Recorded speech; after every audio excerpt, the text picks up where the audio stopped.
हम नमः सीधे हो जाएंगे। अभी भी बहुत सारे लोग जो हैं झुकने को तैयार नहीं है। हो सकता है किसी को शारीरिक प्रॉब्लम हो, उसका तो समझ में आता है।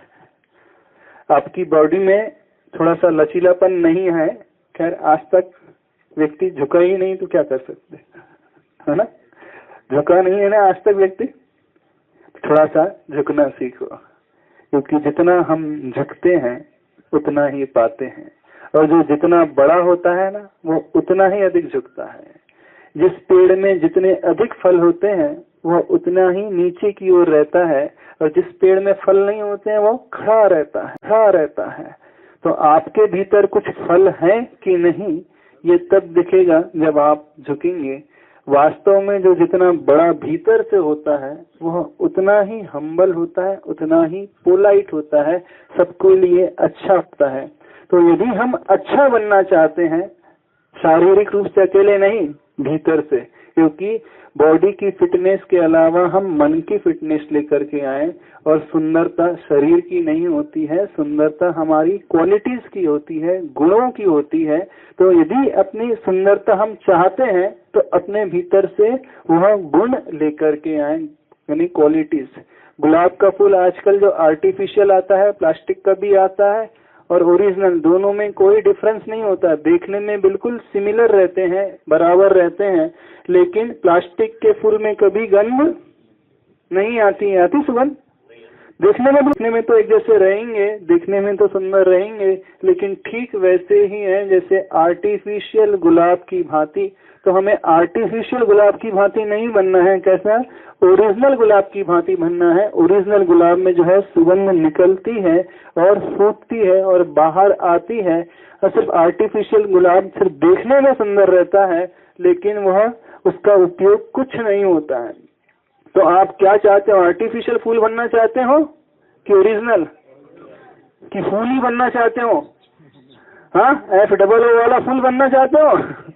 हाँ, मूर्ख नहीं बनना है, क्योंकि आर्टिफिशियल फूल बनोगे तो दुनिया को भी फूल ही बनाओगे, स्वयं भी फूल बन करके रह जाओगे। तो हमें फूल नहीं बनना है, हमें तो वह गुलाब बनना है जिसके भीतर सुगंध हो, और जब सुगंध भीतर से होती है तो चारों ही ओर से लोग खिंचे आते हैं। बुलाना नहीं पड़ता किसी गुलाब को, किसी को कहना नहीं पड़ता कि मेरे भीतर इतनी अच्छी सुगंध है, आप लोग आओ मेरे पास, मुझे सूंघो, कुछ नहीं कहना पड़ता है। तो इस प्रक्रिया को जब हम अपनाएंगे तो हमारे भीतर सुगंधी भीतर से फूटेगी, न कि सिर्फ हमारा बाहरी रूप निखरेगा, बल्कि हमारा भीतरी रूप भी निखर करके आएगा। समझ में आ गई? इन 5 मुद्राओं को लगाने के पश्चात अब अपन सेकंड स्टेज की ओर एंटर करते हैं, अर्हम प्राणायाम। समय हो गया आपका क्या? हाँ, 6:25 हो गए। कराएं अभी अगली मुद्रा, अगला स्टेज कराएं? हाँ, अब सीधे बैठ जाइए पद्मासन लगा करके, अथवा अर्ध पद्मासन। पद्मासन का अर्थ समझते हैं? जिन्होंने भगवान की मूर्ति को देखा होगा, कौन सी मुद्रा में? जैन मंदिर में जाकर के जिन्होंने जैन भगवान की प्रतिमा को देखा होगा, एक पैर के ऊपर दूसरा पैर रहता है, और रीढ़ एकदम सीधी रखती है। प्राणायाम वह फलदायी होता है जब आपकी नाभि व्यवस्थित रहती है, और नाभि तब व्यवस्थित होती है जब आपकी स्पाइन जो है, यानी स्पाइनल कॉर्ड जो है, या यूं कहे रीढ़ की हड्डी जो है, आपकी उस सीट से, जमीन से सीधे 90 डिग्री का एंगल बना करके रहती है। 90 डिग्री का एंगल मतलब कि ये जैसे खड़ा हुआ है माइक का स्टैंड, सीधा स्ट्रेट खड़ा हुआ है, थोड़ा भी तिरछा नहीं है, टिल्ट नहीं है। प्राय लोग जब बैठते हैं आसन लगा करके, बैठते तो ऐसे, और थोड़ा सा उनकी कमर जो है झुक जाती है, या तो वो आगे की ओर झुकते हैं अथवा थोड़ा सा पीछे की ओर झुकते हैं, यानी उनकी जो कमर झुकी रहती है। और उस स्टेज में, उस आसन में यदि आप प्राणायाम लगाओगे तो जो होता है, हम अपने प्राणों को आयाम देते हैं। प्राण यानी सिर्फ ये जीने वाले प्राण नहीं, प्राण 10 प्रकार के कहे गए हैं। 5 इंद्रियां भी प्राण मानी जाती हैं। हमारा शारीरिक बल भी प्राण माना जाता है, हमारा वचन बल भी प्राण माना जाता है और मन भी प्राण माना जाता है, और उसके पश्चात श्वासोच्छ्वास प्राण माने जाते हैं और आयु, ऐसे 10 प्राण माने जाते हैं। तो सिर्फ ऑक्सीजन लेने और छोड़ने का नाम प्राणायाम नहीं है। प्रॉपर तरीके से वह ऑक्सीजन भीतर हमारे सेंटर पॉइंट यानी नाभि तक प्रवेश करेगी तो वह फायदा देती है। पर मैक्सिमम लोग जो श्वास लेते हैं उनकी श्वास जो है अपर लेवल तक यानी सिर्फ चेस्ट तक पहुंचती है और वह तुरंत उसे छोड़ देते हैं।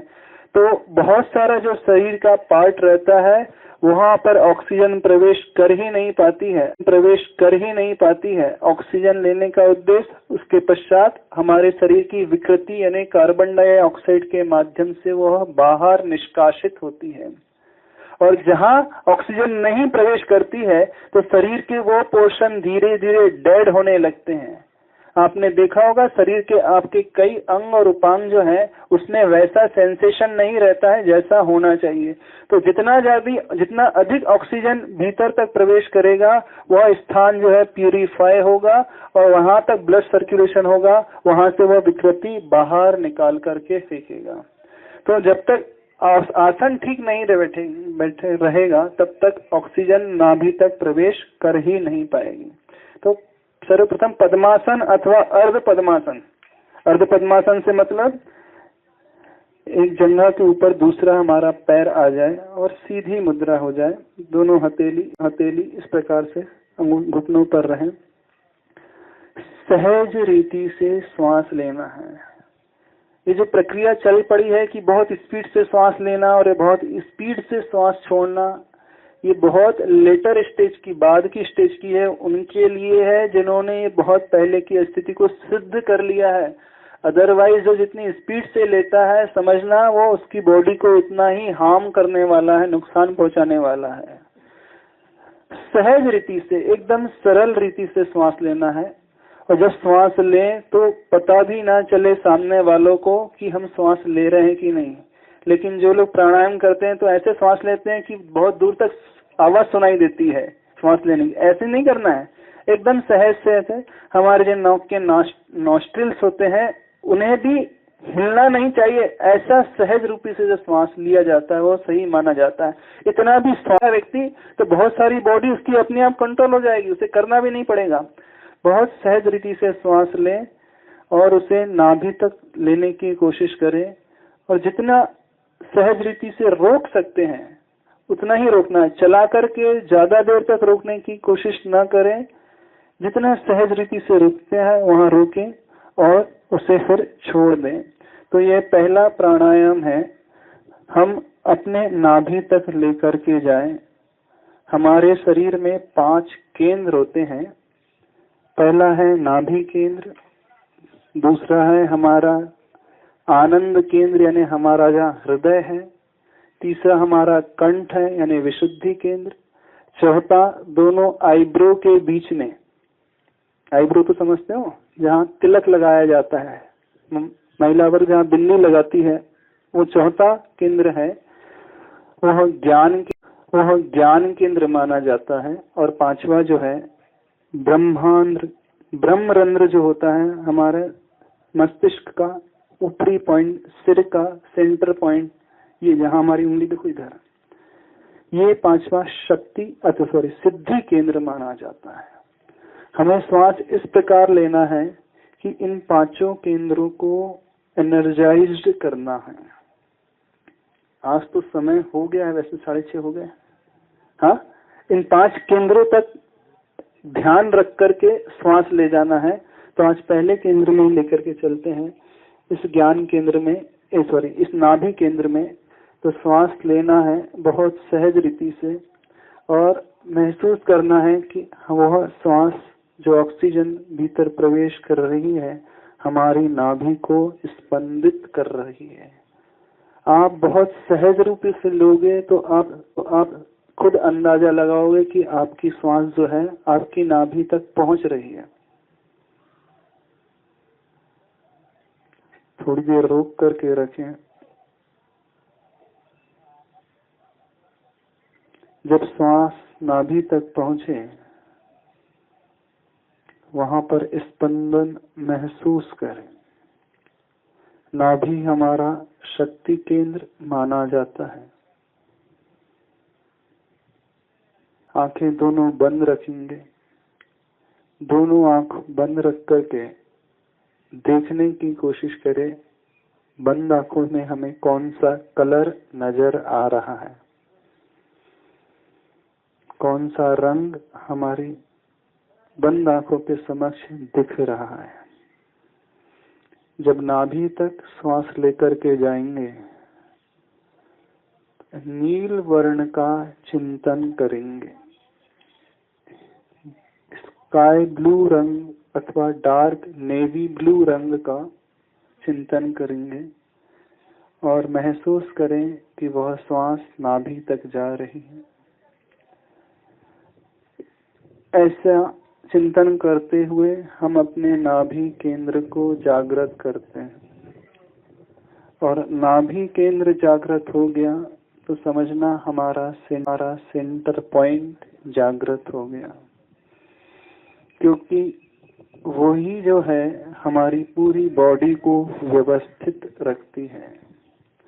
नाभि अव्यवस्थित हो जाती है तो पूरा का पूरा पेट डिस्टर्ब हो जाता है और पेट डिस्टर्ब हुआ तो पूरी बॉडी डिस्टर्ब होती है। बहुत धीरे धीरे रीढ़ एकदम सीधी रखते हुए श्वास लें, नाभि तक रोकें, फिर श्वास सहज रूपी से छोड़ दें। श्वास ले रहे हैं तो वह ऑक्सीजन शुद्ध भीतर प्रवेश करती है। प्रवेश करने के पश्चात हमारे ब्लड में वह मिलती है और वह ब्लड में मिलती है हीमोग्लोबिन के माध्यम से। शरीर में हीमोग्लोबिन होता है, वह कार्य करता है इस ऑक्सीजन को ब्लड में मिलाने का। जितना अच्छा हीमोग्लोबिन होगा उतना ही अधिक ऑक्सीजन की मात्रा इस ब्लड में मिलेगी और शरीर के एक एक अंग तक वह खून का संचार होगा तो वहां से कार्बन डाइऑक्साइड बाहर निकलेगी। कार्बन डाइऑक्साइड बाहर निकलती है, समझना शरीर से विकृतियां बाहर निकलती हैं, टॉक्सिक मटेरियल जो है वह बाहर निकल रहे हैं।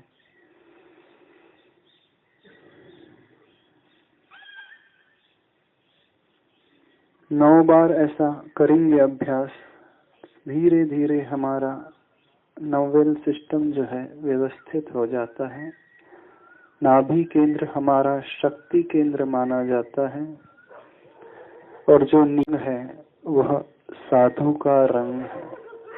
तो भीतर इस रंग का चिंतन करते हुए बहुत सहज रीति से इस प्रक्रिया को करना है। रिलैक्स हो जाएंगे आप, बस इतना ही। इस प्राणायाम को व्यवस्थित तरीके से पांचों शरीर के केंद्र में उसे जागृत करने की कोशिश करेंगे। ये शरीर के केंद्र जब जागृत होते हैं तो व्यक्ति स्वस्थ होता है और यही टेक्निक